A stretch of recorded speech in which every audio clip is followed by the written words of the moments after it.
बिस्मिल्लाहिर्रहमानिर्रहीम। अस्सलाम वालेकुम नाज़रीन, मैं हूं अहमद फवाद और आप देखते हैं मुझे मेरे यूट्यूब चैनल और फेसबुक पेज पर। नाज़रीन, आज़ाद कश्मीर से बहुत बड़ी खबर है। सरदार तनवीर इलियास के हवाले से एक बुरी खबर है नाज़रीन, जो कि आज के इस व्लॉग में आपके साथ शेयर करने जा रहा हूं। वज़ीर-ए-आज़म आज़ाद कश्मीर की वज़ीर-ए-आज़म इमरान खान साहब से एक अहम मुलाकात हुई है और उस मुलाकात में सरदार तनवीर इलियास के हवाले से ज़िक्र भी हुआ है। और इन दिनों जो कुछ सरदार तनवीर इलियास की जानिब से जो कुछ किया जा रहा है, जो धमकियां दी जा रही हैं इस्तीफ़े की, या वो ये कह रहे हैं कि मेरे साथ इतने लोग मौजूद हैं, हम सारे जो है वो इस्तीफ़ा दे देंगे, मुख्तलिफ अपने मुतालबात किए जा रहे हैं। इस हवाले से बड़ी अहम मुलाकात हुई है और सरदार अब्दुल क़य्यूम नियाज़ी की जानिब से तमाम जो मामला है वो वज़ीर-ए-आज़म इमरान खान साहब के पास जो है वो उनके सामने उठा दिया गया है। वज़ीर-ए-आज़म इमरान खान साहब ने इस मामले के ऊपर एक बहुत बड़ा हुक्म जो है वो जारी कर दिया है। मुलाकात की अंदरूनी कहानी क्या है, क्या अंदर बातें हुई, ये तमाम तर जो तफसीलात है इसकी वो आज के इस व्लॉग में आपके साथ शेयर जो है वो करूँगा। सबसे पहले मैं आपको बताता चलूँ कि सरदार तनवीर इलियास जो हैं उनकी जानिब से एक धमकी दी गई थी कि 10 सितंबर तक अगर उनके मुतालबात ना माने गए तो वो अपने साथियों समेत मुस्ताफ़ी हो जाएंगे। वो मुतालबात उनके क्या थे? वो ये कहते थे कि उन्हें आज़ाद कश्मीर में पार्टी सदर जो है वो बनाया जाए, क्योंकि बैरिस्टर सुल्तान महमूद जो हैं वो इस वक्त वो सदर बन चुके हैं। तो ऑब्वियसली सदर की नशिस्त जो है वो पार्टी सदारत जो है वो इस वक्त वो कुर्सी खाली है। तो सरदार तनवीर इलियास की एक तो ये ख्वाहिश है वो उन्हें बनाया जाए, और दूसरी तरफ उनका ये भी गिला है कि उन्हें अपनी मर्ज़ी की वजारतें नहीं दी गई, यानी कि अभी उनके पास IT और 2 मज़ीद वजारतें हैं। उनका ये कहना है कि वो इन वजारतों के ऊपर काम करने के लिए तैयार नहीं हैं और उन्हें कुछ और वजारतें चाहिए थी जो कि मुतालबात उनके नहीं माने गए। और इससे कबल वो वज़ीर-ए-आज़म आज़ाद कश्मीर के भी उम्मीदवार थे, लेकिन ऑब्वियसली कुरा दोनों के नाम नहीं निकला। दूसरा जो शख्स था वो बैरिस्टर सुल्तान महमूद था, लेकिन बैरिस्टर सुल्तान महमूद ने तमाम तर मामलात को देखते हुए सदर का जो ओहदा था वो एक्सेप्ट किया, और वो इस वक्त एक जो है वो अपनी अच्छी हिकमत अमली के साथ तमाम तर मामलात जो है वो चला रहे हैं। लेकिन दूसरी जानिब सरदार तनवीर इलियास अपनी नाअहली की वजह से या अपनी नातजर्बाकारी की वजह से वो इस वक्त ख्वार हो रहे हैं, क्योंकि जो एक कदम उनकी जानिब उनकी तरफ से जो बढ़ा दिया गया है, ऑब्वियसली वो उससे अब स्टेप बैक भी नहीं कर सकते। और ऑब्वियसली उनका जो एक नाम या मुकाम है वो भी ख़राब हो चुका है, क्योंकि उन्होंने तमाम तर मामलात में बहुत ज़्यादा जल्दी की है। अभी तो आज़ाद कश्मीर में हुकूमत साजी का मरहला ही मुकम्मल हुआ था कि उनकी जानिब से ये चीज़ें जो है वो सामने आ गई। अभी तो जो हुकूमत थी इमरान खान साहब की, PTI की, आज़ाद कश्मीर में, वो भी स्टेबल हुई, यहाँ तक कि वफाक में भी इस वक्त वो मजबूत है, क्योंकि अपोजिशन जो है वफाक में भी अपोजिशन को आप देखें तो ख़ास तौर पर PDM का आप मामला आपके सामने है कि किस तरह से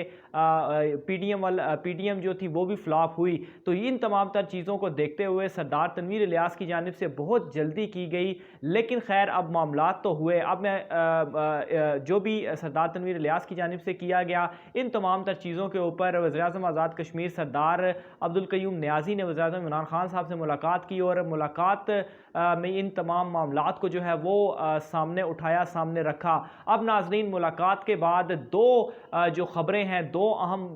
स्टोरीज़ जो हैं वो गर्दिश कर रही हैं। सबसे पहली स्टोरी तो ये है कि वज़ीर-ए-आज़म इमरान खान साहब की जानिब से ये कहा गया है कि जो कोई भी हमें छोड़कर जाना चाहता है अपना वो शौक़ पूरा कर ले और वो छोड़कर चला जाए। अगर सरदार तनवीर इलियास जाना चाहते हैं तो बेशक वो चले जाएँ, उनसे वजारत ले ली जाए, हमारे पास और लोग जो है वो मौजूद हैं, हम किसी और को वज़ीर जो है वो बना देंगे। सरदार तनवीर इलियास अगर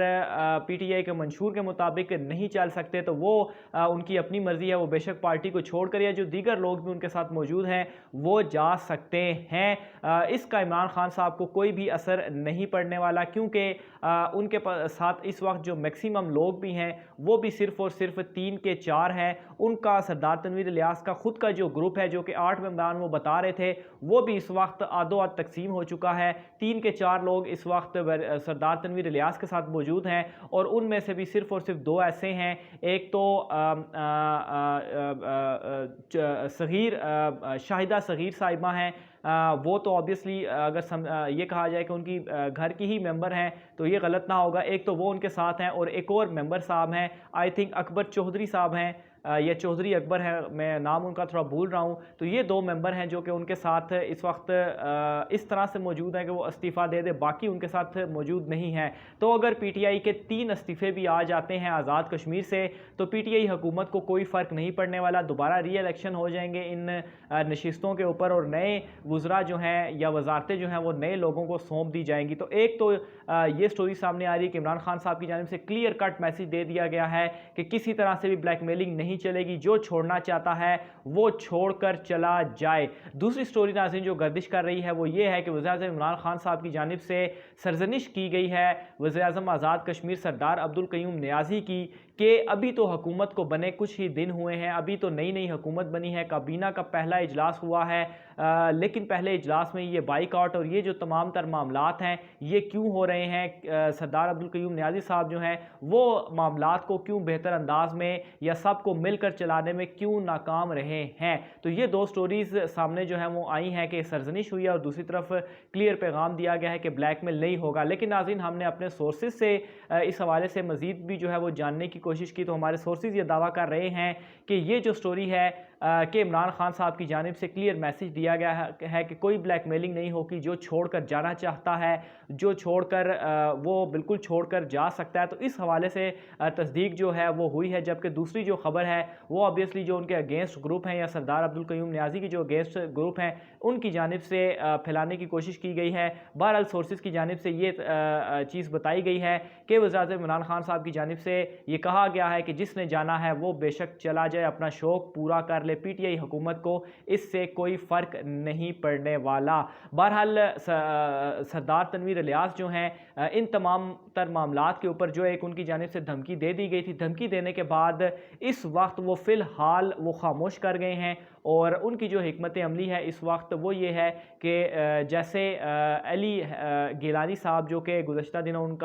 ان کی وفات جو ہے وہ ہوئی، ان کی چونکہ وفات سے پہلے یہ تمام تر معاملات چل رہے تھے، تو اب ان کی وفات ہوئی ہے، اس وجہ سے کچھ دنوں کے لیے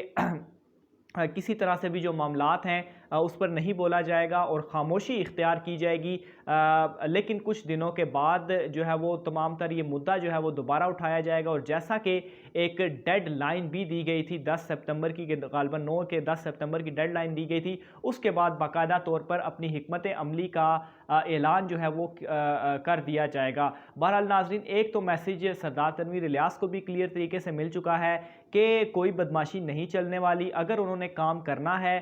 تو وزیراعظم عمران خان صاحب کے ویژن کے مطابق کام کرنا ہوگا، اور اگر وہ خوش نہیں ہیں عمران خان صاحب کے فیصلوں سے اور ماننے سے انکار کرتے ہیں تو ان کے لیے صرف یہی جگہ ہے کہ وہ پارٹی کو چھوڑ کر جا سکتے ہیں، ان کی جگہ پر کسی دوسرے شخص کو وزراء بھی بنا دیا جائے گا، اور ان کی